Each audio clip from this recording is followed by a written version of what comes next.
প্রকৌশল বিশ্ববিদ্যালয়ের শিক্ষার্থীরা কিন্তু এই মুহূর্তে শাহবাগ থেকে যমুনার দিকে অগ্রসর হয়েছেন এবং এখানে কিন্তু আমরা দেখতে পাচ্ছি যে শিক্ষার্থীরা এই মুহূর্তে কিন্তু যমুনার দিকে অগ্রসর হয়েছেন এবং পুলিশ কিন্তু সাথে সাথে এখানে ব্যারিকেড তৈরি করেছেন এবং এই মুহূর্তে কিন্তু পুলিশ বাধা দিয়েছেন শিক্ষার্থীদেরকে যমুনায় প্রবেশের মুখে কিন্তু তারা পুলিশের যে ব্যারিকেড সেই ব্যারিকেড তৈরি করেছেন।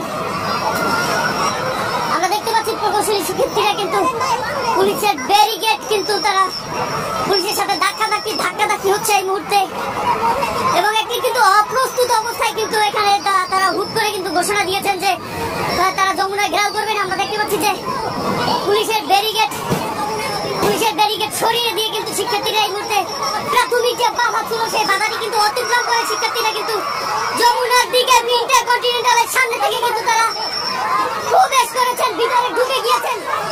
দর্শক আমরা দেখতে পাচ্ছি যে এই মুহূর্তে কিন্তু যমুনার দিকে কিন্তু শিক্ষার্থীরা কিন্তু প্রবেশ করেছেন। তারা কিন্তু পুলিশের ব্যারিকেড ভেঙে যমুনার দিকে অগ্রসর হচ্ছেন।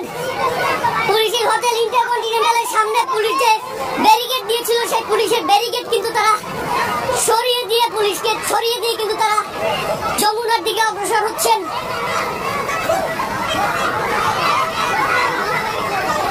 আমরা কিন্তু দেখতে পাচ্ছি যে বাংলাদেশ প্রকৌশল বিশ্ববিদ্যালয় বিভিন্ন প্রকৌশল বিশ্ববিদ্যালয়ের শিক্ষার্থীরা তাদের যে 3 দফা দাবি আদায়ের যে আন্দোলন সেই দাবি আদায়ের আন্দোলনে কিন্তু